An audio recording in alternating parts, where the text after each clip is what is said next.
हुई थी 10:58 पर, 11:08 ये बहन तनु बोला तो बुक नहीं ले जाओ, क्लास के बाहर चले जाओ। अच्छा। बहुत ज़्यादा क्लास। ठीक है, बैठो बेटा, बैठो फटाफट से। किताब आज कहा था मंडे को सबको लेके आने, ले आए किताबें? हाँ ठीक है, अपनी अपनी किताबें निकाल लो। अब आशीष जो है किताब चेक करेगा, और जिसके पास किताब नहीं हो बाहर का रास्ता पकड़ लेना, क्योंकि बेटा पढ़ाई का माहौल बनता नहीं ना बिना किताब के। चलो किताब पढ़ना बाद में शुरू करेंगे, निकाल के किताब रख लो। टॉपिक बताओ, सेकंड टॉपिक पढ़ना शुरू किया था, बताओ ज़रा पेज नंबर कितने पढ़े थे? 96, 97 महाभियोग, 98 शुरू करना था ना? ठीक है, बस अब बातचीत बंद कर दो बेटा। जिसके पास किताब नहीं है अपने आप क्यों नहीं लाया बेटा किताब? हाँ, खरीदी नहीं है, किताब घर पे रखी है, अपने आप ही पेंसिल वहाँ जाके टिक मार्क कराएगी। नोट्स बना रहे तो यहाँ भी ले आना बेटा, कल ले आएगा। अच्छा, रोज ले आया कर किताब। अब थोड़ी देर में दिखाऊंगी तो बातें करेगा। चलो, हम लास्ट पढ़ रहे थे प्रेसिडेंट ऑफ इंडिया, है ना? कुछ अच्छा, कल तुम लोगों ने शपथ देखी थी? द्रौपदी मैडम सिर्फ क्या बोलती थी? मैं, और बाकी सारी लाइन जो है साइड में खड़ा हुआ। हाँ, प्रोटेम उसका काम नहीं है ना, प्रोटेम तो बेटा अपने। कल शपथ कहाँ थी? कल शपथ थी राष्ट्रपति भवन के बाहर परिसर में। हाँ हाँ, देखो बेटा ये फर्क होता है, जब हमें किसी चीज़ की नॉलेज होती है ना तो उस चीज़ में इंटरेस्ट भी होता है। ऐसा नहीं कि 3 घंटे देखनी थी, मैंने भी नहीं देखी, लेकिन एक तो मोदी जी ने जब शपथ ली, सबसे पहली शपथ मोदी जी ने ली थी ना, उसके बाद जितनी शपथ थी वो संघ लेवल के मंत्रियों की। क्या कल तुम्हें ये किसी ने कहा कि मैं सड़क मंत्री बन रहा हूँ, मैं बिजली? वो सिर्फ संघ के मंत्री की शपथ लेते थे, और उसके बाद देखा बैठते थे और एक सिग्नेचर होते थे। हाँ तो हाँ, 2 सिग्नेचर थे, एक किताब सी पे था, एक अलग से। कल अब वो सब तुमने देखा, तुम्हें समझ में आया। किसी भी चीज़ की जब जानकारी होती है ना बेटा तो उसमें इंटरेस्ट जागता है। राष्ट्रपति कल सबकी शपथ में इम्पॉर्टेंट रोल प्ले कर रही थी, क्योंकि हमारे इस कॉन्स्टिट्यूशन की बुक में मैंने आपको पढ़ के सुनाई थी शपथ। हाँ, जो इसके शब्द थे जो मैंने क्लास में पढ़े थे, भाई भारत की एकता अखंडता को अक्षुण्ण रखेंगे, ऐसा ही तो पढ़ रहे थे। सबसे दमदार शपथ मोदी जी की लगी। क्यों? क्योंकि उनका हिंदी पढ़ने का स्टाइल सबसे बेस्ट था। बाद में कई मंत्री ऐसे आए, उनको देख के भी लग रहा था कि यार कैसे उस पन्ने में घुसने को हो रहे थे। जब पता है मुझे शपथ बोलनी है तो अपने घर 10 बार पढ़ के ना आ जाएं। आजकल हर किसी के पास ये शपथ है। सबसे बढ़िया जो शपथ लेने का तरीका था जिसमें इमोशंस भी दिखे, वो मोदी जी का था। ऐसे ही बेटा नंबर 1 नहीं बना जाता। आप डिफरेंस देखना तो यूट्यूब पे कोई भी देख लेना, हर आदमी के बोलने का तरीका अलग था। और राष्ट्रपति को खड़े होकर सिर्फ वो लाइन बोलनी थी, मैं। उसके बाद फिर वो मैं अपना सारे कॉन्स्टिट्यूशन सब, हाँ, जैसे जो पढ़े लिखे लोग थे इन सबकी शपथ बढ़िया थी। तो शपथ लेने के तरीके से भी दिखता है कि कौन कितना पढ़ा लिखा है। चलो, कल इस देश के राष्ट्रपति भवन में सारी भीड़ थी। कितने लोग थे, दूर दूर तक। सारे बड़े लोग देखा था आगे बैठे हुए थे, फिर पीछे कम इम्पोर्टेंट, उतनी बड़ी भीड़। हाँ बेटा, कोई कुछ पूछ रहा था, क्या कह रहे हो? कौन सी पार्टी ने? वही बेटा जिससे 2 से उम्मीद थी, नीतीश कुमार और चंद्रबाबू नायडू, इनकी पार्टी आ गई। चंद्रचूड़ नहीं बेटा, चंद्रबाबू नायडू नाम है। नहीं कोई नहीं, चंद्रचूड़ एक हीरो भी था। चलो, राष्ट्रपति भवन में जो शपथ थी कल, अगर तुमने नोटिस किया, कुछ विदेशी भी आए हुए थे। हाँ, चीफ गेस्ट वगैरह को बुला लेते हैं, एक तरह से शो ऑफ होता है कि देखो कितना बड़ा उत्सव है। वर्ल्ड की सबसे बड़ी डेमोक्रेसी हम हैं बेटा। हमारी जनता ने 543 आदमी चुने, जिनमें से सबने शपथ नहीं ली।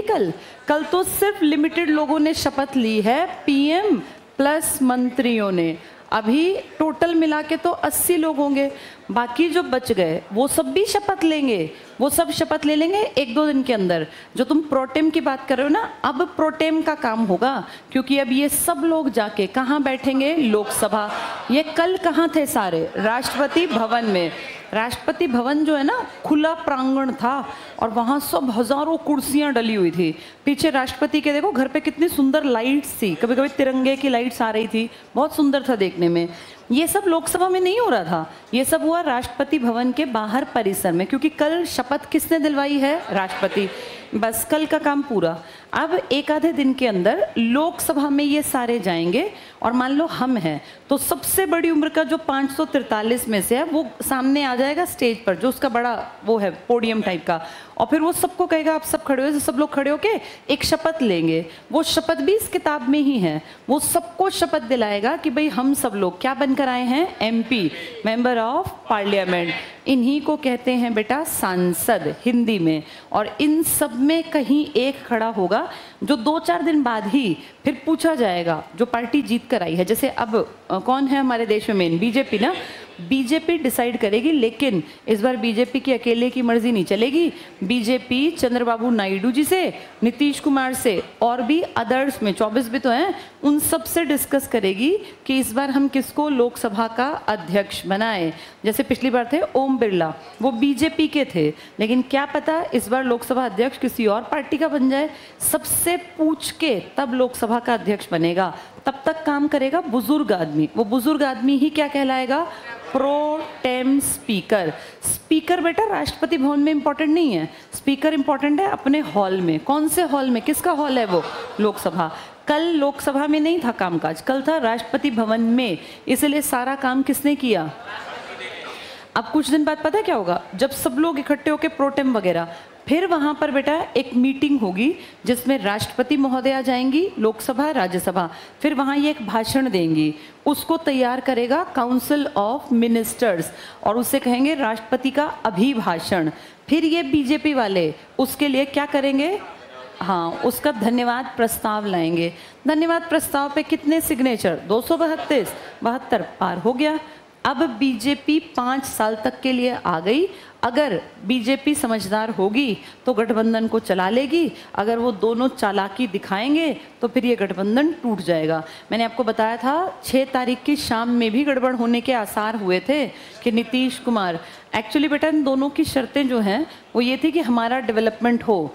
इनफैक्ट नीतीश कुमार जी ने बिल्कुल खुले स्टेज पे कहा था कि बिहार का तो विकास अब मोदी जी कर ही देंगे, तो इसका मतलब है बिहार पे तो पैसा खर्च करेंगे ही करेंगे। यही चंद्रबाबू नायडू ने कहा कि हमारी राजधानी पुरानी हैदराबाद तो हमारे हाथ से चली गई, नई राजधानी क्या है? अमरावती। इसके डेवलपमेंट पे हमें काम करना है। डेवलपमेंट पे काम मतलब पैसा चाहिए, और पैसा चाहिए तो केंद्र कहीं ना कहीं ऐसी जगह सेट करे हमें कि हम अपना डेवलपमेंट कर पाए। हर आदमी को ना बेटा अपने एरिया में जाके जवाबदेही देनी है। ये चंद्रबाबू नायडू अगला इलेक्शन जब खड़े होंगे तो किसी एरिया से होंगे ना, उस एरिया के लोग कहेंगे सर आपने क्या किया, आप तो मिनिस्टर बने थे, आप तो केंद्र सरकार में थे। इसीलिए जो जो जहाँ जहाँ बैठा है ना वो कोशिश करता है मेरा एरिया डेवलप कर दूँ, ताकि 5 साल बाद जब आके जाके हाथ जोड़ूँ तो लोगों को कह पाऊँ कि देखो मैंने ये करवा दिया। एक बहुत अच्छा पॉजिटिव पॉइंट ये रहा 2024 के इलेक्शंस की, जहाँ जहाँ सीटें हारी है बीजेपी, इन्होंने तुमने देखा होगा एनालाइज किया, और सबसे बड़ा मुद्दा जो इनको नजर आया वो बेरोजगारी भी एक कारण रहा इनकी हार का। ये हमारे लिए पॉजिटिव बात है। हर पार्टी ना बेटा हारने के बाद समीक्षा करती है कि भाई क्यों हार गए। इनकी हार को ऐसे मत देखो कि इनकी सरकार बनी, इनकी हार को ये देखो कि इनके पास पिछले इलेक्शन में 303 सीट थी, अब ये 240 पे आ गई। इतनी सारी सीटें गायब होने का मतलब लोग आपसे नाखुश हैं, ये सीधा इंडिकेटर है। इसीलिए इनकी जीत भी बहुत लोग इनकी हार की तरह से देख रहे हैं। अगर कांग्रेस को देखें तो कांग्रेस ने 52 से बढ़ोतरी करके 99, कांग्रेस अपने आप को इस सेंस में आगे देख रही है कि बेशक हारे लेकिन अपने आप से तो आगे बढ़े। हम तो 52 पे थे 52, आज हम 99 पे हैं। देखा जाए तो इन्होंने ग्रोथ की हारने के बावजूद। इनको देखें तो 2019 में 303 पर थे, अब 2024 में ये कितने पर आ गए? यानी इस हिसाब से तो ये हार गए। अपने आप में तो बहुत ज़्यादा घट गई ना सीटें, भाई कितनी 60+ सीट का नुकसान हुआ, 63 सीट, एक एक सीट कीमती है। दूसरों के सामने जो ये लेना पड़ा ना कि भैया आप मुझे सीट दे दो 12, मुझे 16 दे दो, जो कहोगे करूँगा, ये क्यों देखना पड़ा? क्योंकि 63 सीट अपनी पिछली हार गए। 63 सीट बड़ा आंकड़ा है, तो इसलिए इन लोगों ने अपनी एक समीक्षा की है कि हम क्यों हारे, ऐसा क्या हुआ, जनता क्यों हमसे खफा है। तो उसका एक कारण इन्होंने निकाला कि बेरोजगारी, और इसीलिए देखो इसका फ़ायदा तुम्हें कैसे मिलेगा। तुमने कल सीएम का परसों वो देख लिया बयान, हरियाणा के सीएम का और हरियाणा के HSSC नए हेड का, इन दोनों ने पब्लिकली कही है ये बात, क्या कि हम जल्दी ही 50,000 वैकेंट सीट्स को भरेंगे। और ये जल्दी क्यों भरना चाहते हैं? क्योंकि अब इलेक्शन है, अक्टूबर में तो भैया इलेक्शन है, जून, जुलाई, अगस्त, सितंबर, ये MLAs के इलेक्शन हैं विधानसभा के। तो जो करना है सिर्फ अब करना है 3 महीने के अंदर। इसीलिए परसों शाम को और परसों और कल शायद इन्होंने कहा, पहले HSSC चेयरमैन ने कही, फिर हमारे सीएम ने सैनी जी ने सेम बात कही। इसका फ़ायदा बेटा स्टूडेंट्स को है, क्योंकि ये सोच रहे हैं, जैसे ना ये इंटरनल बैठक हुई इनकी, यूपी में हारे, कांग्रेस यहाँ भी हारी। हारने का मतलब पिछली बार से कंपेयर करो, इनकी हार नेशनल मत देखो। यूपी में इनकी 80 में से पिछली बार 70 से ऊपर थी सीटें, और इस बार इनकी 40 पे आधी सीट गई। सेम हरियाणा में हुआ 35 पे, हरियाणा में 10 में से 5 गई। कांग्रेस को साइड हटा के इनको एनालाइज करें तो ये हारे हैं अपनी पिछली सीटें। इसलिए इन्होंने कहा भाई क्या करें, यूपी में भी खबर आई है कि जल्दी ही भर्ती की जाएगी। तो यूपी और हरियाणा दोनों एक्टिव मोड में आ गए, क्योंकि इलेक्शंस में इनको जीतना है ना, कि भैया हम लोग अच्छी इमेज बनाएंगे, सरकारी नौकरी देंगे। बेटा मैं ये कहती हूँ, कोई पार्टी जीते कोई हारे, हमारा टारगेट क्या हो, हम डेमोक्रेटिक देश में रहते हैं, तुम और मैं किसी पार्टी से लेके नहीं खाते, तो हम गलत पार्टी को गलत टाइम पे गलत कहेंगे और सही को सही। हम एक पार्टी को हमेशा गलत नहीं कहेंगे, ना एक पार्टी को हमेशा सही। जो जिस टाइम पे अच्छा काम करेगी वो पार्टी अच्छी। तुम और मैं थोड़ी ना किसी पार्टी के बंधक हैं कि भैया, अब जैसे किसी के पिताजी किसी पार्टी के नेता थे, तो उस बच्चे की ड्यूटी क्या है कि पार्टी गलत करे सही करे, सही सही कहे। लेकिन तुम्हारे और मेरे तो बाप दादा भी कोई राजनीति में नहीं थे, हम जो सही करेगा उसको सही कहेंगे, जो गलत करेगा गलत। अगर बीजेपी इस टाइम पर राजनीति को ही सही ध्यान में रखते हुए नौकरियां ले आती है, तो तुम्हारे और मेरे घर में क्या है, मेन नौकरियां हैं। भाई हम नॉर्मल लोगों को क्या फ़र्क पड़ता है, कोई बैठे। अब ये मान के चलो ये 543 5 साल तक मज़े करेंगे, कोई हो इसमें बढ़िया घर, नौकर चाकर, सिक्योरिटी, गाड़ी, सब तो मिल गया। इनमें से एक भी तुम्हारे घर आएगा पूछने, तुम झंडे लेके क्यों किसी के उठा के भागते हो? तुम सोचो भाई मेरे लिए वो अच्छा है, चाहे वो किसी पार्टी का हो, जिसने शिक्षा की बात की, रोजगार की और काम किया। अगर बीजेपी काम करेगी तो बीजेपी की वाहवाही, और अगर बीजेपी काम नहीं करेगी तो कांग्रेस करेगी तो कांग्रेस की। जनता को कभी भी ये नहीं सोचना चाहिए कि हमारी कोई श्रद्धा होनी चाहिए, हमारी किसी के प्रति श्रद्धा ना हो। ये डेमोक्रेटिक कंट्री है, यहाँ सबसे इम्पॉर्टेंट है जनता। जो जनता के फेवरेबल कंडीशंस को बनाने के लिए काम करेगा, जनता उसका रुख मोड़ देगी। जनता ने यहाँ कांग्रेस सिर पे भी बिठाई थी, लेकिन जनता ने ही कांग्रेस औंधे मुंह भी गिराई थी 1977 में, जब इंदिरा गांधी ने पावर का मिसयूज किया। जनता ने बीजेपी को 10 साल खूब सहयोग दिया, लेकिन अब जनता ने ये दिखा दिया कि अगर आपने अब भी काम नहीं किया तो फिर 2029 में हम आपको बिल्कुल ख़त्म भी कर सकते हैं। और अच्छी बात है बेटा, जब तक ये डर नहीं होगा ना, किसका डर, ये काम नहीं करेंगे। तो हम नॉर्मल लोगों को, हमारे कोई हमारी वो नहीं है बंदिश कि हमें इनके प्रति काम करना है। हमें ये देखना भाई समाज का फ़ायदा किस में। अगर जवान लोगों को टाइम से रोज़गार मिले तो कोई क्यों ही नशे की तरफ चलेगा। बेटा नशे की तरफ चलने में किसी को आनंद नहीं आता। नशा और गलत काम लगभग बच्चे तब करते हैं जब कोई साधन नहीं है। अगर किसी समाज में सही साधन हो ना, टाइम से पहले नौकरी के चांसेस हों, एक अच्छे जीवन के, सब चाहते हैं मेरा एक हंसता खेलता परिवार हो। किसी को अच्छा नहीं लगता जब वो घर जाए, उसके बच्चे रो रहे हैं, भूख से बिलख रहे हैं, उसकी पत्नी रो रही है, उसके माँ बाप दुखी हैं और नशे करके घर जा रहा है। हर आदमी परेशान है, दुखी है, टाइम पे उसकी एनर्जी को सही यूटिलाइजेशन नहीं मिलता। अगर सरकार नौकरियों के ऊपर ठीक से काम कर दे, पहले शिक्षा के ऊपर काम कर दे, तो आधी दुनिया तो बेटा वैसे ही बच जाएगी नशे और गलत कामों से। जब जवान लोगों को कोई कामकाज नहीं मिलता तो वो नशे की तरफ अपने आप भागेंगे। मैं ये नहीं कह रही कि सभी सुधरेंगे, लेकिन एक बड़ा तबका बचाया जा सकता है अगर उनको टाइमली अच्छी एजुकेशन और सही जगह पे रोज़गार मिल जाए। तो अपने आप हर आदमी ना खुश रहना चाहता है, इंसान का बेसिक नेचर खुश होना है। छोटे छोटे बच्चे देखे बिना बात पे भी खुश रहते हैं। हम सबका नेचर खुश रहने का है, लेकिन ये जो हालात होते हैं ना, ये परेशान करके आदमी को खुशी छीन लेते हैं, फिर वो कहीं ना कहीं नेगेटिव रास्ते पे चल पड़ता है। अगर किसी इंसान को ये हो कि मुझे सुबह उठ के ड्यूटी जाना है, सरकारी नौकरी है, तो वो रात में 1-2 बजे तक शराब पी के कैसे पड़ा रहेगा बेटा? सबको चिंता है भाई कल नौकरी जानी है। जिसको ये पता है कि मुझे कोई कामकाज ही नहीं है, वो 3 बजे 4 बजे भी पिएगा। जिसको ये है ना कि मेरा एक बंधा हुआ काम है, वो गलत काम से 100% कोशिश करता है बचने की, क्योंकि उसको दिखता है कि मेरे 40 साल की नौकरी करनी है मुझे। इसीलिए तुम और मैं बाउंड नहीं है। जो सरकार गलत डिसीजन लेगी हम उसको भी बोल सकते हैं, और जो सही लेगी हम उसकी भी तारीफ करेंगे। हम किसी एक पार्टी का समर्थन ना करें कि भाई हमेशा ये रहेगी। अब बीजेपी बहुत बहुत अच्छी पोजीशन में आ गई, क्योंकि कांग्रेस ने थोड़ा दबाव बना दिया। अगर बीजेपी इस बार भी 300 ले जाती ना बेटा, फिर ये काम नहीं करते। जो ये कल परसों 2 दिन काम करने की बात उठी है ना, ये इसीलिए क्योंकि इनके सिर पे तलवार आ गई। तो उस तलवार का फायदा किसको है? जनता को। भाई पेपर होंगे तो तुम्हारे होंगे। अगला अपने मुंह से तुम्हारे सीएम ने कह दिया, हरियाणा ने 50,000 नौकरियां जल्दी ही देंगे इस टर्म में, इलेक्शन से पहले। तो ये 50,000 किसके घर में जाएंगी? नॉर्मल आदमी के। फायदा किसका होगा? कितनी अच्छी बात है। अगर कांग्रेस ना इतने तक आती तो इनको दबाव ना फील होता। अगर कांग्रेस इस बार 40 पे सिमट जाती ना बेटा, तो फिर ये कहते हैं हमारी मर्जी, नहीं देते नौकरी, बताओ क्या करोगे। बहुत अच्छी बात है जो इनके सिर पे तलवार है, उस तलवार के डर से ये जल्दी जल्दी काम करेंगे, जिससे फायदा जनता का होगा। चलो आज हम पढ़ेंगे, पेज नंबर 98 पर आ जाओ। 97 तक पूरा पढ़ लिया था, ठीक है। 98 पर आओ। राष्ट्रपति के काम और शक्तियां, ठीक है। कल तुमने काम देखा था, ये इसके कामों को ना बेटा 2 भागों में डिवाइड किया। अब पहले थोड़ा समझो फिर किताब में देखना। एक इसकी शक्तियां हैं, पहली हेडिंग देखना क्या लिखी है। सबसे पहली सामान्यकालीन शक्तियां और दूसरी संकटकालीन। कल जो तुमने राष्ट्रपति की शक्ति देखी वो कौन सी थी? हाँ, और पहले जब इमरजेंसी आई तब क्या थी? संकटकालीन। इन दोनों में अंतर समझो। रोज संकट नहीं होता देश पे। देश पे संकट कब आता है? पहला, हमारे ऊपर कोई अटैक कर दे। एक बात हमेशा ध्यान रखना, बाहर से आके कोई अटैक नहीं करेगा, अटैक हमेशा पड़ोसी करेंगे, क्योंकि कलेश हमेशा पड़ोसी के साथ होगा। अगर तुम गांव में कहीं आराम से रह रहे हो, कोई शहर से जाके तुम्हारे ऊपर क्यों अटैक करेगा कि मुझे वाला प्लॉट चाहिए, अगर उसका तुमसे लेना देना नहीं है। तुम्हारी कहाँ सुनी होगी? पड़ोसी के साथ, नाली को लेकर, गली को लेकर, किसी भी चीज़ को लेकर।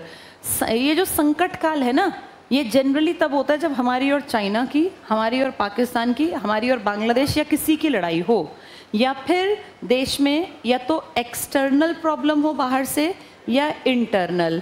आज तक इंटरनल हुई नहीं है, लेकिन इस शब्द का झूठा इस्तेमाल इंदिरा गांधी ने कर लिया था। कारण 18 लाख लोग इकट्ठे हो गए थे दिल्ली में, और वो कह रहे थे इंदिरा हटाओ देश बचाओ। तो मैडम को लगा कि ये इंटरनल डिस्टर्बेंस है। उन्होंने झूठ मूठ में, बेटा बातचीत करने लग गए, झूठ मूठ में कॉल घुमाया। किसको? भारत के राष्ट्रपति को, फखरुद्दीन अली अहमद को। और उस कॉल पे उन्होंने कहा कि सर देश के हालात बहुत ख़राब हैं, जबकि कुछ भी ख़राब नहीं था। एक्सटर्नल हमारे देश पे कई बार दिक्कत आई। सबसे पहली मुसीबत हमारे ऊपर आई बेटा अलग होते ही। जैसे ही हम अलग हुए ना 47 में, अंग्रेज़ों ने जाने के बाद, अंग्रेज़ों के ये जो कश्मीर का हिस्सा था, इसके राजा थे हरि सिंह जी। अंग्रेज़ों ने जाते जाते हमारे देश में थोड़ी सी ना अंदर ही अंदर आग लगा दी थी। किन लोगों के मन में? जो लोग छोटे एरियाज़ के, प्रांतों के देसी राजा थे, जो देसी रियासतें थी। इनको अंग्रेज़ जाते जाते कह गए कि देखो हमने तुम्हें ये नहीं कहा तुम इंडिया बनो, तुम्हारा मन करे इंडिया बनना, ना मन करे मत बनना। तो कुछ के मन में आया कि हम इंडिया क्यों बने। उनमें से कश्मीर भी एक था। कश्मीर के थे राजा हरि सिंह। हरि सिंह के दादा भी राजा थे, उनके पास अपनी फौज थी, पर्सनल जैसे राजाओं की वो टुकड़ियाँ होती थी। हरि सिंह जी से इंडिया ने कहा 1947 में कि सर आज़ाद हो गए, आप इंडिया का हिस्सा घोषित कर दो, नहीं तो पाकिस्तान का क्या भरोसा। हरि सिंह जी ने कहा मैं इंडिया में घोषित नहीं करूँगा, मैं भी सोचूंगा। हमने भी कुछ नहीं कहा। इस तरफ पाकिस्तान ने 47 में अलग होने के बाद ये झूठ फैलाया कि हमें तो ज़मीन मिली नहीं, बहुत कम मिली है, बहुत कम मिली है। जो भी रहा, उन्होंने कहा कश्मीर में भी मुसलमान ज़्यादा हैं, ये हमें मिलना चाहिए। हरि सिंह जी ने कोई एक्शन लिया नहीं। हम भी पीछे थे। जब तक कोई हमें ये ना कहे कि मेरी मदद कर दो, भाई ये हिस्सा मेरा इंडिया ही है, तो हम क्यों जाएं किसी के घर। हम साइड में खड़े थे कि ठीक है, जिस दिन कहेगा कि इंडिया है हम इसकी केयर करेंगे, नहीं कह रहा तो हम भाई कोई पागल थोड़ी ना जाके दूसरे के लिए मरेगा।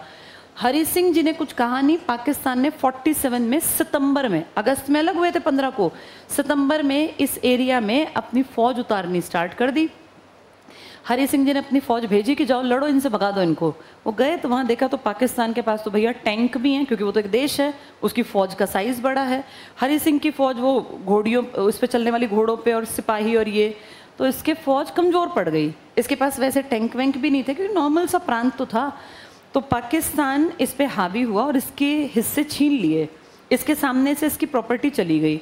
जब इसकी काफ़ी सारी प्रॉपर्टी चली गई कश्मीर की, तब फिर हरी सिंह जी को चिंता हुई और इन्होंने फिर अक्टूबर में, सोचो सितंबर से ये घटना हो रही है, सितंबर गया, अक्टूबर में इन्होंने भारत को कांटेक्ट किया 26 अक्टूबर को और कहा कि मैं भारत में अपनी प्रॉपर्टी का विलय करना चाहता हूँ, मैं अपना हिस्सा इंडिया में ऐड करना चाहता हूँ। भाई चलेगी मेरे हिसाब से, लेकिन मेरा हिस्सा भारत बन जाए। 26 अक्टूबर की घटना है, इसने ये बात हम तक पहुंचाई। हमने कागज़ तैयार कराए तुरंत में। बेटा ज़बान का नहीं पता कब फिर जाए, किसी के ऊपर ज़बान का भरोसा नहीं करना चाहिए। नेहरू उस टाइम में समझदार थे। नेहरू ने कहा कागज़ बनवाओ, सिग्नेचर करो, अपने लोगों को ले आओ, हमारे लोग भाई 20-50 लोग देखेंगे, कल को तुम मुकर ना जाओ ना।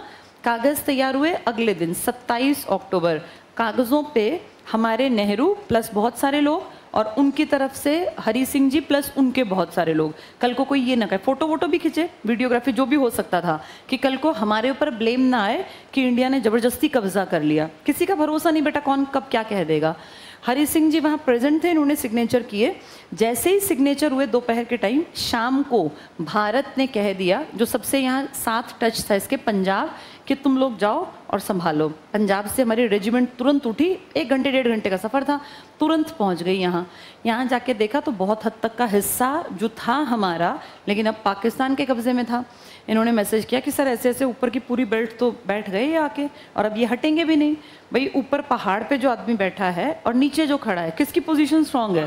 पहाड़ वाले को कुछ नहीं, एक गोला फेंकना है 100 मर गए, दूसरा फेंकना है 200 मर गए, उसका कुछ नहीं लगता बेटा। लेकिन जो नीचे से ऊपर पहाड़ पे चढ़ेगा वो चढ़ ही नहीं पाएगा, उसको वो चढ़ने नहीं देंगे, मारते रहेंगे। तो फिर हमने कोशिश तो की लेने की, लेकिन फिर हमें दिखा कि यार फ़ायदा नहीं है और हज़ारों लोग मारे जाएंगे, क्या पता तब भी ना मिले। फिर हमने डिसाइड किया कि ये हमसे थोड़ी छीना है पाकिस्तान ने। किससे छीन लिया था? हरी सिंह। आज ये इंडिया बना, आज खड़े हो जाओ वहाँ जाके, जो हमारा बॉर्डर है जहाँ तक कि हमें हरी सिंह जी की प्रॉपर्टी मिली है, उससे आगे एक भी कदम बढ़ाएं तो मार डालना। फिर हमारे देश पे अटैक हो गया।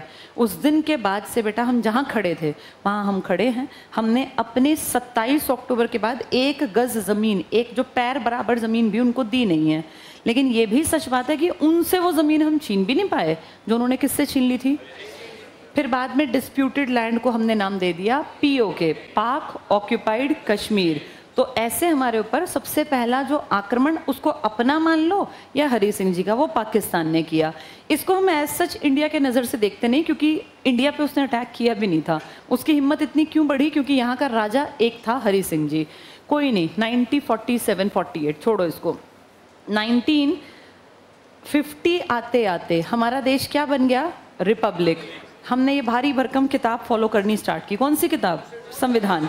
हमने एक बात स्पष्ट की कि हम किसी एक धर्म को नहीं मानेंगे, हम सबके दोस्त बनकर, सारे देश हमारे दोस्त हैं। हम अतिथि देवो भव का हमने नारा दिया, भाई अतिथि हमारे देवता समान, चाहे कोई आ जाए। 1950 में ही हमारे ही साथ चीन ने भी अपने देश को ताकतवर बनाना शुरू किया। हमारी और चीन की रेस बिल्कुल साथ साथ स्टार्ट हुई थी आगे बढ़ने की। उस रेस में हम बहुत पीछे रह गए और चाइना बहुत आगे निकल गया। कारण चीन ने ना बेटा 70s में अपनी प्राइमरी एजुकेशन पे काम कर लिया था, और दिखावटी नहीं, सच का काम, कि प्राइमरी पे काम करो, तैयार करो अच्छे पढ़े लिखे बच्चे। जो बच्चे 70 में अच्छा पढ़ते थे वो 2030 तक तुम सोचो बुढ़ापे में आ गए, वो पढ़े लिखे बुजुर्ग हैं। क्या हमारे यहाँ 70 में सब पढ़ते थे क्या? तुम्हारे दादा का टाइम था, आधे तो अनपढ़ हैं, नहीं पढ़ते थे। हमने प्राइमरी एजुकेशन पता है कब काम किया? सन 2010 में। तो तुम्हें तो काम करते हुए अभी बेटा 14 साल हुए हैं, और तुम्हारी प्राइमरी एजुकेशन के बाद तुमने ना ये जो NDP पॉलिसी है, नो डिटेंशन, किसी को फेल ना करो, इससे तुमने सारा गंद आगे बढ़ा दिया। इस देश में फेल ना होने के कारण बहुत बच्चों ने पढ़ना छोड़ दिया। इंडिया की एक बड़ी तादाद सिर्फ इसलिए भी पढ़ती है कि पेपर में पास हो जाए। अब उनकी चिंता खत्म। तो हमारे देश में जो तैयार हो गया ना ये बड़ी पीढ़ी, तुम लोगों के टाइम में, तुम में से बहुत लोगों ने पेंडेमिक में पेपर भी नहीं दिए थे। तुम में से कई लोग होंगे जिन्होंने 10वीं के पेपर नहीं दिए, ऐसे ही पास हो गए, उनके अच्छे अच्छे परसेंटेज आ गए। 9वीं 10वीं 11वीं 12वीं जिन्होंने मेहनत नहीं की, उन्हें लगता तो है कि हमने मज़े किए, लेकिन तुम थोड़े बड़े होकर समझोगे कि असली मेहनत करने की जो शुरुआत होती है ना, वो होती 9वीं क्लास से है। 8वीं तक तो बचपना होता है बेटा, पहली टफ पढ़ाई 9th है। और तुम देखना 9वीं और 10वीं की किताब कंपेयर करना, 10वीं आसान है, 9वीं मुश्किल। क्योंकि 9वीं क्लास में जब बच्चा आता है ना 14 ईयर्स का, ये उसके बिगड़ने की पहली सीढ़ी होती है, पहला पड़ाव है। इस टाइम पढ़ाई को इस तरह से इंट्रोड्यूस करते हैं कि उसको थोड़ा सा ध्यान देना पड़े, वरना लुढ़क जाएगा, पढ़ ही नहीं पाएगा। तो बहुत मेहनत करनी पड़ती है 9वीं में सिर्फ पास होने के लिए। तो सारी एनर्जी पढ़ाई में अपने आप लग गई। अब जिसको 9वीं पढ़नी नहीं पड़ी, 10वीं पढ़नी नहीं पड़ी, उस बच्चे की एनर्जी, उसको लग रहा है मैंने मज़े किए, लेकिन रियलिटी में उसने सही पढ़ाई की ही नहीं, दोबारा 9वीं होगी नहीं। तो ये नुकसान है। चाइना इस मामले में हमारे मुकाबले ठीक ले गया, क्योंकि उसने प्राइमरी एजुकेशन पे और स्किल्स पे काम किया।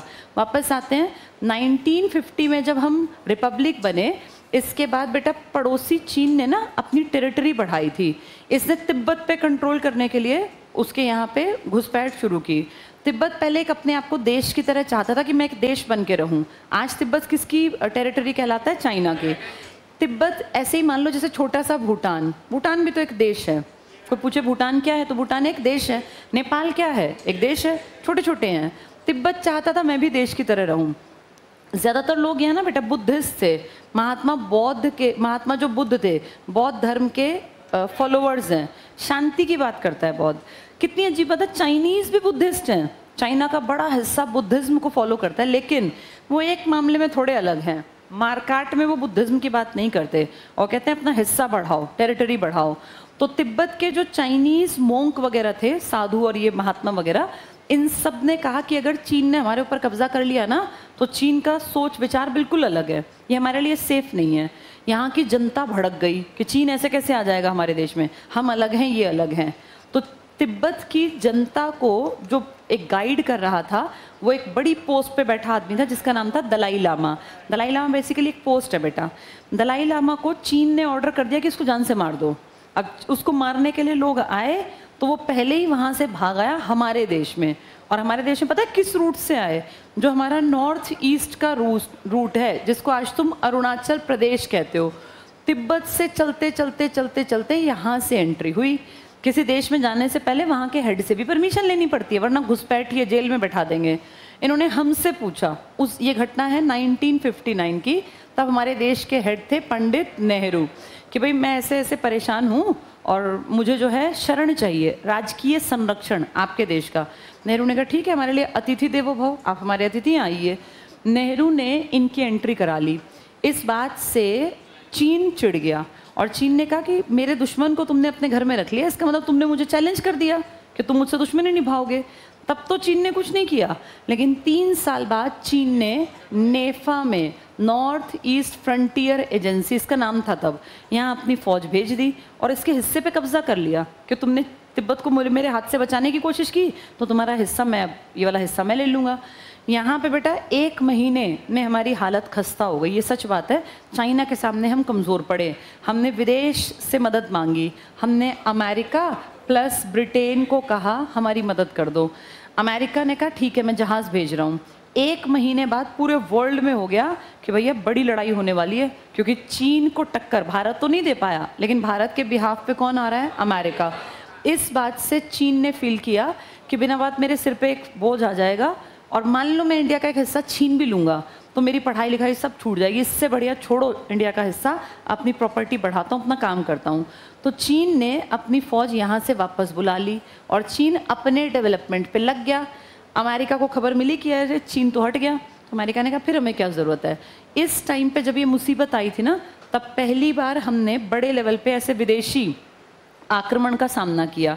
इससे पहले वो पाकिस्तान वाला आक्रमण था, लेकिन उसको अपने बराबर ही मानते, अपने से छोटा मानते थे, हमारे देश में से अलग हुआ था। ये बेटा विदेशी आक्रमण था, इसमें सच में हमारे हाथ पैर जो कांप गए कि अब कैसे होगा, देश कैसे बचेगा। चाइना चाहता तो इंडिया को बहुत ज़्यादा बड़ा नुकसान पहुंचा देता। उसने एक हिस्सा अब भी छीन लिया, आज तक भी हमारे पास नहीं है। लेह लद्दाख की बेल्ट के पास पड़ता अक्साई चीन की पहाड़ियाँ किसके प्रॉपर्टी, अब चीन की है, हमारी कब्जे में उनके में है। तो चीन ने वैसा नुकसान नहीं किया, बस आपकी प्रॉपर्टी का एक हिस्सा छीन लिया। इस टाइम हमारे राष्ट्रपति ने आपातकाल लगाया, एस राधाकृष्णन जी थे। फिर कुछ साल बाद हमारे ऊपर, ये कब की घटना है, ये वाला हमारे हाथ से गया 47 में, ये 1962 में। 62 की हार से ना, चाइना के कारण जैसे हम हार गए तो पाकिस्तान खुश था, और पाकिस्तान को फील हो रहा था कि देखा इसकी अकल अब ठिकाने आई। हर आदमी खुश होता है, दूसरा उसके दुश्मन का नुकसान हो तो सभी खुश होते हैं। ये बड़ा खुश था पाकिस्तान, तो इसको लगा अब टाइम ठीक है, इंडिया की बेइज्जती भी हो गई, हार भी गया, मैं भी अटैक कर देता हूँ। इसने 65 में हमारे ऊपर आक्रमण कर दिया।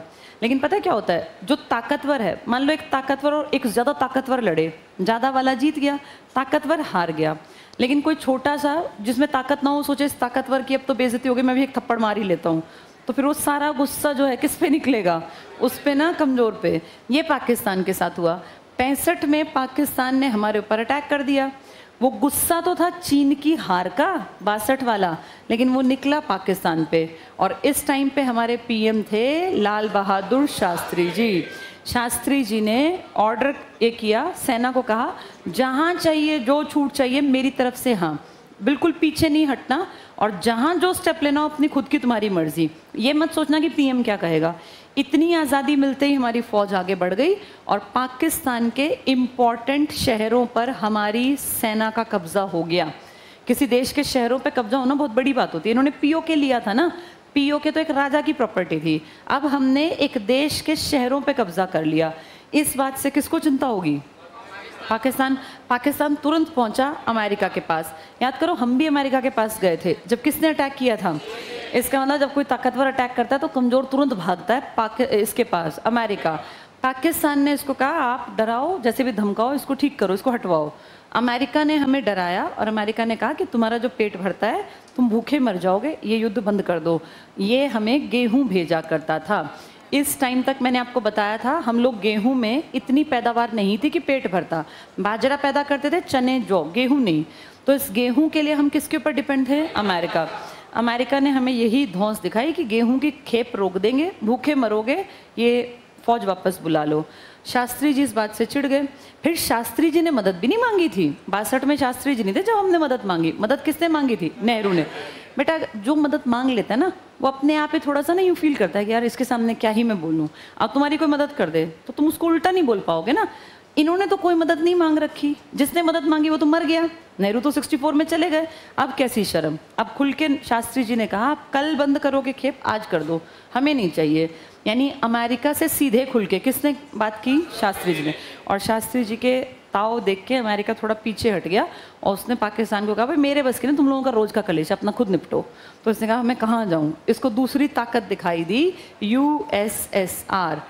यूएसएसआर एक समझदार देश था, ये समाजवाद के साथ चलता था, ये गरीबों की, मजबूरों की सारी बातें समझता था।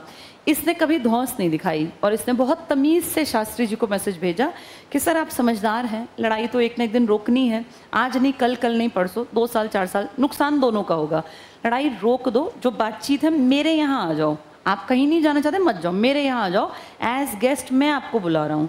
अब कोई इतनी तमीज़ से बात करे तो सामने वाला आदमी पिघल ही जाएगा। शास्त्री जी चले गए यूएसएसआर, लेकिन वो कहानी आप जानते हैं कि कभी लौट कर नहीं आए। ये किसने मरवाया आज तक नहीं पता। हो सकता है ये उसमें शामिल रहा, हो सकता है, क्योंकि बेटा इतने ताकतवर देश को तुम इस तरह से बात करोगे, ये बात इनको पसंद नहीं आती। इन्होंने 1941 में जापान का बदला 1945 में लिया था जापान से, जब हिरोशिमा और नागासाकी ख़त्म कर दिए। चाइना ने 59 की उस तिब्बत का बदला हमसे 62 में लिया। ये जो बड़े देश होते हैं ना, ये मन में बैर पाले रखते हैं। जैसे हम जैसे क्या है, तुरंत से उछल कूद के फिर आराम से बैठ जाएंगे। ये देखते हैं कि ठीक है टाइम आने दो, ये 2, 3, 4 साल लगा देते हैं, लेकिन जब ये बदला लेते हैं ना फिर उसकी बराबरी नहीं हो पाती। तो बहुत लोगों को लगता है कि शास्त्री जी की मौत ऐसे ही नहीं हुई। ये जो अमेरिका से हमने कहा था कि रोक लो गेहूं और हम भी देख लेंगे, क्या पता वो बात उन्हें कितनी चुभी हो। ऐसे करना एक सोशली एक बेइज्जती तो होती है, पता नहीं है, क्या पता ये हो। कुछ लोग कहते हैं कई बार शरीफ बन के भी लोग नुकसान कर जाते हैं। ये ज़्यादा शराफत का एक ढोल बजा के और पीछे से इनको मरवा दें। अब तुम्हें लगेगा क्यों मरवाएगा कोई शास्त्री जी को? इसीलिए क्योंकि शास्त्री जी थोड़े से तेज़ दिमाग थे और वो एडवांस्ड चीज़ों की तरफ बढ़ रहे थे। उन्होंने अपने सबसे बड़े साइंटिस्ट होमी जहांगीर भाभा को कहा था, जितना पैसा लगता हो हम लगाएंगे, फ्री होके एक्सपेरिमेंट्स करो और इनकी बराबरी पे खड़े होना है। इनके पास सबसे बड़ी चीज़ जो थी ना, वो न्यूक्लियर बॉम्ब थे बेटा, जिससे दुनिया डरती थी। आज भी अगर हम देखें, इसको बहुत नॉर्मल से अपने गांव से देखो, अपने गली परिवार से, किसी के घर में अगर AK-47 रखी हो तो उनसे कोई लड़ता नहीं है ना? कोई नहीं लड़ता उनसे। क्यों नहीं लड़ते उनसे? क्योंकि पता है भाई ये नुकसान पहुंचा देंगे, चाहे वो पहुंचाए ना, एक दबाव तो रहता ही है ना। ये अमेरिका और USSR ने किसी पे बम नहीं गिराने थे, इन्होंने सेकेंड वर्ल्ड वॉर के बाद कहाँ बम गिराए, लेकिन एक डर था कि भाई इनके पास न्यूक्लियर बॉम्ब है। शास्त्री जी चाहते थे हमारा भी ये दबाव बने, हमें किसी के ऊपर बम नहीं गिराना, लेकिन हम बॉम्ब बना के रख लें ताकि हमारी भी वो इज्जत हो सोसाइटी में जो अमेरिका और USSR की है। तो शास्त्री जी तो ये काम नहीं कर सकते, ये तो कोई साइंटिस्ट करेगा। तो वो साइंटिस्ट कौन था? होमी जहांगीर भाभा। अब भाभा और शास्त्री जी इन दोनों की बराबरी पे बैठ जाते। सोचो 3 चेयर लगी है, एक पे अमेरिका बैठा है, एक पे USA, एक पे शास्त्री जी बैठे हैं। कुछ भी कह लो बेटा, इंडिया नया आज़ाद हुआ, सबको नहीं भाता था। इंडिया को लोग हंसते तो थे ही। अभी पीछे हमने वो कौन सा एक मिशन 6-7 साल पहले किया था, तो पता है विदेशों में हमारी क्या फोटो छापी थी कि गाय लेके एक ऐसे किसान सा छाप दिया और वो चांद पे पहुंच गया, मतलब मजाक उड़ाने के लिए। तुम ये मत मानो कि तुम्हें बहुत एडवांस ये मानते होंगे 66 में। तो इनको बराबरी करनी थी, तो ये पढ़े लिखे हैं। इन्होंने शास्त्री जी को कहा सर आप फ्री रहिए, मैं एक्सपेरिमेंट करके अपने आप बना दूंगा। ये बात इनको भी पता चली, ये बातें सबको पता चलती हैं बेटा। तो इन लोगों ने हो सकता है इंडिया को दबा के रखने के लिए कि इसके पास क्यों न्यूक्लियर पावर हो, और सबसे बड़ी ताकत जो कि कह रही थी कि तुम फ्री होके करो, मैं खड़ा हूँ। भाई PM से ऊपर तो कोई नहीं है ना, उस आदमी को ही मरवा दिया। कुछ लोगों को शक है कि अगर ये नहीं थे तो फिर 100% इंडिया की राजनीति से कोई चेहरा था। कुछ लोग तो बेटा ये भी कहते हैं कि जो अगला PM बनना चाहता था उन्होंने ही पत्ता साफ करवाया। अगली PM कौन बनी? लेकिन हमारे पास कोई सबूत नहीं है कि इंदिरा थी, अमेरिका था, USSR।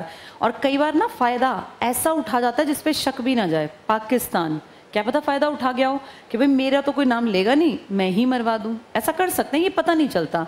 शास्त्री जी की मौत का कोई कारण आज तक नहीं पता। और जब इनकी डेड बॉडी उतरी ना, तो इनके बेटे ने कहा कि पिताजी का शरीर का रंग तो नीला पड़ गया। नीला कैसे हो गया? तो कहते हैं कि चंदन का लेप लगा के, जैसे पब्लिक के सामने से डेड बॉडी जाती है, देखते तो हैं ही लोग, तो उसे पीला रंग लगा दिया था मुंह पे, चेहरे पे, कि दिखे ना। पर वो इतना काला पड़ गया था चेहरा कि अलग से दिख रहा था कि कुछ ना कुछ गड़बड़ है। ठीक ठाक आदमी मरेगा तो जो रंग है वही तो रहेगा ना बेटा, ऐसा रंग एकदम काला कैसे पड़ जाएगा?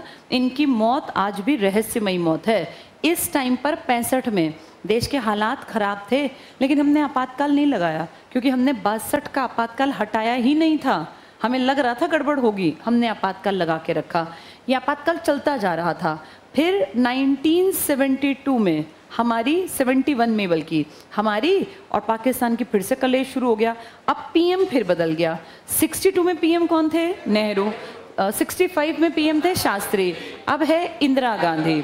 इंदिरा गांधी को पुरानी तो थी ही कसक, अब वो धीरे धीरे सामने आने लगी। और इंदिरा गांधी इस पाकिस्तान की इंटरनल कमजोरी का फायदा उठाने लगी। कैसे? पाकिस्तान ने ना बेटा 2 हिस्से हमसे लिए थे, आज का पाकिस्तान और आज का बांग्लादेश। ये भी क्या था? पाकिस्तान। इंडिया में से रास्ता था इनके आने जाने का। ये बांग्लादेश से पाकिस्तान जाते ना तो इंडिया में से जाते थे।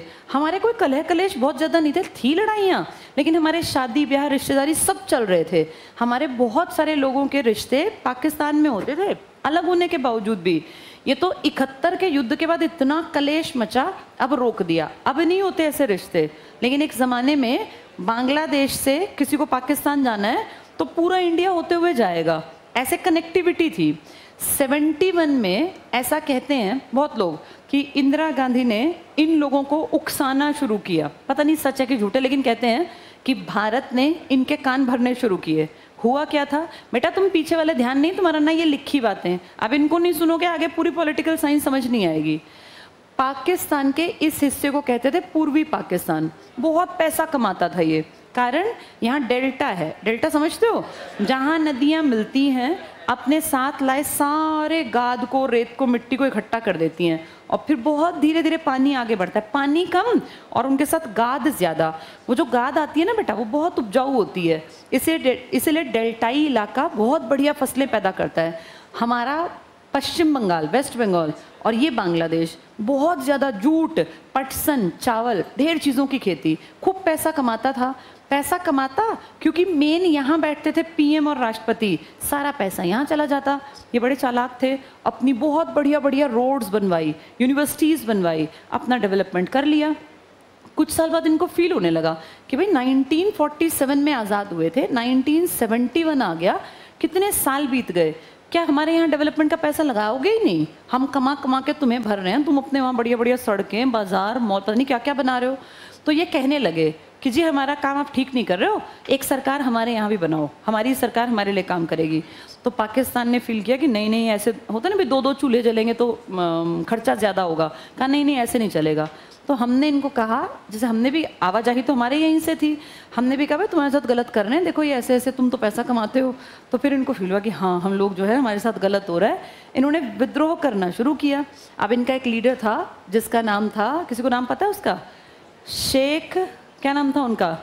शेख, हाँ, जिसकी बेटी कल आई हुई थी, कल राष्ट्रपति भवन में शेख हसीना वाजेब नहीं आई हुई थी, ये शेख मुजीबुर रहमान की तो बेटी है, कल हमारे यहाँ पे थी राष्ट्रपति भवन में। शेख क्या बताया मैंने? मुजीबुर रहमान, मुजीबुर रहमान। इन्होंने कहा भाई मैं लीड करूँगा और हमें अपना हिस्सा चाहिए, हम कमा कमा के तुम्हारा वहाँ देख के आते हैं, तुम हमारे यहाँ ना कॉलेज बनाते, ना यूनिवर्सिटी बनाते, ना रोड बनाते, ना कोई काम, हम कब तक ऐसे ही रहेंगे? अब ये बात इतनी बढ़ गई कि इनकी बहसबाजी शुरू हो गई। हमने इनको कहा देखो हम हैं तुम्हारे साथ, तुम्हें पैसे की मदद चाहिए हम मदद करेंगे, सेना की मदद चाहिए हम, अपना हक बेशक मांग लो। यहाँ बेटा एक संगठन बन गया जिसका मुखिया कौन बन गए? शेख मुजीबुर रहमान। अब शेख मुजीबुर रहमान जी ने इनसे बात करनी शुरू की। वो बात बिगड़ते बिगड़ते इनको फील हुआ कि ये सब कौन पट्टी पढ़ा रहा है इनको? इंडिया। इन्होंने कहा इंडिया से बदला लेंगे। इन्होंने हमारे ऊपर अटैक कर दिया। हमारे ऊपर अटैक किया तो हम भी खाली नहीं थे, हमने भी लड़ाई का जवाब दिया। 71 का ये युद्ध भारत पाक युद्ध बन गया। और इस बार हम पिछले 65 का बदला, 66 की शास्त्री जी की मौत, कई चीज़ें हमारे मन में थी, उन सब का गुस्सा इन पे निकलना था।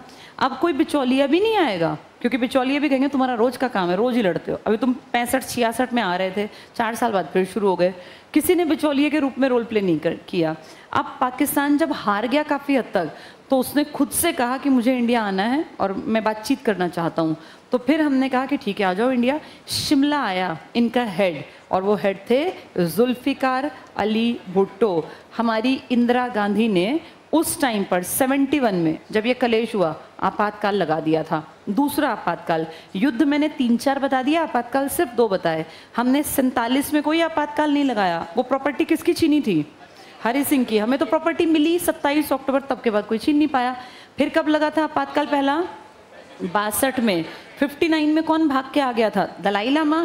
हमने तो उसको संरक्षण दिया, अतिथि देवो भव समझ के, वो हमारी गले की फांस बन गया और अब तक वो यहीं बैठे हुए हैं। आज 2024 में भी वो आदमी जिंदा बैठा है जो कब भाग के आया था? 1959। हमने बेटा पूरी रिस्पेक्ट, रिगार्ड दिया। हिमाचल प्रदेश में आज भी आराम से वो जीवन जीते हैं और अपनी बढ़िया लाइफ जी रहे हैं। और उनको देखो दूसरे देश में जाके शरण कितनी बढ़िया मिली हुई है, बढ़िया खाना पीना, पहनना ओढ़ना। हमने उनको अतिथि के रूप में, भगवान के रूप में जगह दे रखी है, जिसके कारण हमारा और किसका कलेश भी हो चुका? चाइना का। और चाइना ने हमारा कौन सा हिस्सा भी ले लिया? अक्साई चिन की पहाड़ियाँ, लेह लद्दाख पूरा नहीं, उसकी पहाड़ियाँ बेटा। तो हमने तो दोनों नुकसान खाए। उस आदमी को भी जगह दे रखी है, उसके साथ जनता भी आई थी और अपना एरिया भी गंवाया। पर कोई बात नहीं। ये घटना कब की है? 1962 की। 65 में किसने इस लड़ाई के चक्कर में फ़ायदा उठाना चाहा? हाँ, किसने? पाकिस्तान। तब पीएम कौन थे? शास्त्री जी। कहाँ गए समझौता करने? ताशकंद। लौट के नहीं आए। मौत का कारण भी आज तक अनभिज्ञ, किसी को नहीं पता। 71 में पाकिस्तान ने हमारे ऊपर ब्लेम लगाया कि तुम पट्टी पढ़ा रहे हो। किसको? बांग्लादेश को तो बाद में, पूर्वी पाकिस्तान, हमने तो कोई पट्टी नहीं पढ़ाई, क्या पता पढ़ाई हो रियलिटी में, सब चाहते हैं दूसरे घर में कलेश हो जाए, तो हमने उनको कहा भाई तुम्हारा डेवलपमेंट नहीं हो रहा। अब वो पॉजिटिव कह लो, नेगेटिव कह लो, कुछ भी कह लो, लेकिन इसका नुकसान पता हमें भी मिला। कैसे? इस बांग्लादेश में जब कलेश शुरू हुआ, पूर्वी पाकिस्तान, तो इसके लोग हमारे देश में भाग आए और हमारे देश में आके आज तक नहीं निकले, लाखों लोग। अब वो जो भाग आए वो यहीं रहेंगे, यहीं खाएंगे, तो बोझ किस पे पड़ा? इंडिया पे। इसका सीधा नुकसान देखना हमने कैसे उठाया। 71, ये बुक में लिखा है 12th क्लास में, 71 से और 73 तक महंगाई लगातार बढ़ी और रुपए लिखे हुए हैं किताब में 12th क्लास की पॉलिटिकल में। यहाँ कोई चीज़ 1 की थी, यहाँ 23 की और ये 30 की। सिर्फ 3 सालों में 1 रुपए की चीज़ कितने की मिलने लगी? यानी 100 रुपए की चीज़ कितने की मिलने लगी? भाई कैसे घर चलेगा? 2 ज़ीरो बढ़ा दिए ना यहाँ भी, और जो चीज़ 1000 की थी वो 30,000। कैसे कोई मेंटेन करे बेटा घर? इतने तो रुपए ही नहीं थे। इसीलिए चारों तरफ अफरा तफरी मच गई। किसकी इमेज खराब हुई? इंदिरा गांधी की। और इसीलिए 74-75 में लोग एंटी हो गए, इंदिरा हटाओ देश बचाओ, ये नारा चल पड़ा। और इसी चक्कर में लोग इकट्ठे थे दिल्ली में। कितने लाख लोग? 18 लाख। और इंदिरा ने कहा देश में हालात खराब हैं, इसलिए राष्ट्रपति को फोन घुमा दिया और क्या लगवा दिया? आपातकाल। इस तरीके से तुम्हारे देश में संकट काल के 3 आपातकाल देखे। पहला चीन के कारण, दूसरा पाकिस्तान और तीसरा आंतरिक आपातकाल। दूसरा तीसरा संबंधित हैं। दूसरा था पाकिस्तान, पाकिस्तान से ही लोग भाग के आए थे, जिस कारण क्या बढ़ गई थी? बहुत ज़्यादा महंगाई। युद्ध जब भी होंगे महंगाई बढ़ेगी। ये जो पीछे यूएस, इसका रशिया और यूक्रेन का युद्ध था ना बेटा, इस कारण हर देश में तबाही मची थी। जब जब वर्ल्ड में वॉर होंगे ना किसी के बीच, उसका नुकसान पूरे वर्ल्ड में महंगाई बढ़ने के कारण आता है। तो आज जो ये महंगाई इतनी तेज गति से बढ़ रही है ना, इसका बड़ा कारण पूरे वर्ल्ड की अर्थव्यवस्था पे फर्क पड़ा था रूस और यूक्रेन के युद्ध का। ये सारे क्या कहलाते हैं? कौन से अधिकार हैं? संकट। मैंने 3 बता दिए, बताओ पहला कब? 1962, किसके कारण? चाइना। 1971 पाकिस्तान। 75 में फोन गया था, किसने किसको किया? इंदिरा ने। क्या सेकंड आपातकाल का संबंध तीसरे से है? सेकंड में किसने अटैक किया था? पाकिस्तान। और पूर्वी पाकिस्तान से भाग के लोग कहाँ गए थे? इंडिया। जिसके कारण हमारे देश में महंगाई का आंकड़ा ऊपर गया और सारा जो ब्लेम था लोगों ने किसके सिर पे? इंदिरा। इंदिरा के कारण। इसीलिए ये संकटकालीन कहलाती हैं। तो कितनी बार इस्तेमाल हुई? 3 बार। किस किस सन में इस्तेमाल हुई हैं? 19, हाँ, इसको मैं किताब में पढ़ाती हूँ, जल्दी से तुम निकालो इसको। पेज नंबर 101 पर आओ। जो पढ़ाया पूरे 1 घंटे वो इसी में है, 101 पेज पर। मिल गया? ठीक है। इस 101 पेज जैसी ही सेम बातें वैसे आगे भी मिलेंगी, पर पहले मैं यहाँ टिक मार्क कराती हूँ। देखो पहला पॉइंट, आर्टिकल 352, इसको टिक कर लो। 352, इसके कारण कल समझाऊंगी। तुम एक काम करो, 3rd पॉइंट पे आओ, क्योंकि वो टाइम हो गया क्लास का, तो मेन पॉइंट का 3rd पॉइंट टिक करो। आर्टिकल 352 का प्रयोग 3 बार किया गया। ये संकट काल है, प्रॉब्लम थी। पहला टिक करना, 1962 चीन का आक्रमण। इसको पता है क्या कहते हैं? Indo Sino war. लिखो यहाँ, इंडिया चाइना वॉर नहीं कहते इसको, इंडो साइनो वॉर। पेपर में आ जाएगा कब हुई थी, तो 1962 में। इसके सामने लिख लो इंडो साइनो वॉर। और इस टाइम हमारा पीएम कौन था? नेहरू। लिख लो नेहरू। 3 आपातकाल में 3 पीएम बदले, नेहरू। दूसरा इसमें टिक करना, राष्ट्रपति थे राधाकृष्णन जी। पहला आपातकाल राधाकृष्णन ने लगाया। दूसरा टिक करो, 71 पाक के आक्रमण के समय राष्ट्रपति थे गिरी और पीएम थी इंदिरा। लिख लो पीएम इंदिरा। और तीसरा टिक करो, 75 आंतरिक अशांति, आंतरिक शांति लिखा है, इसको अ बना लो, अशांति के नाम पर। राष्ट्रपति फखरुद्दीन अली अहमद। पीएम कौन थी? इंदिरा। लिख लो यहाँ पीएम इंदिरा। इसमें वो 65 वाला युद्ध नहीं लिखा। 65 के युद्ध में पीएम कौन था? शास्त्री जी। तब क्यों नहीं लगाया था आपातकाल? क्योंकि आपातकाल चलता जा रहा था। कौन सा? 62 वाला। कितने तक चला? 68, तो बीच में आ गया। दूसरा आपका आपातकाल 71 से 77। फिर तीसरा बीच में क्यों लगाया तुमने? इसमें तो नहीं लगाया, क्योंकि तीसरे का कारण अलग था। तीसरे का कारण क्या था? आंतरिक अशांति। इसका कारण था विदेशी आक्रमण। इसका कारण भी क्या था? विदेशी। लेकिन इसका कारण, झूठा कारण क्या था? आंतरिक अशांति। इसीलिए अलग लगाया। 75 से 77, ये तीनों सन याद रखने हैं तुम्हें। 62 से 68, 71 से 77, 75 से 77। ठीक है, तीनों समझ में आ गए ये? अच्छा, इसमें ही एक टेबल और होगा, चलो वो दूसरे टॉपिक में मिलेगा, शायद इसमें नहीं है। उसको चलो पीछे जब पढ़ेंगे ना, आपातकाल का एक पूरा चैप्टर है बेटा, उसमें पढ़ा दूंगी, बाकी कल पढ़ेंगे।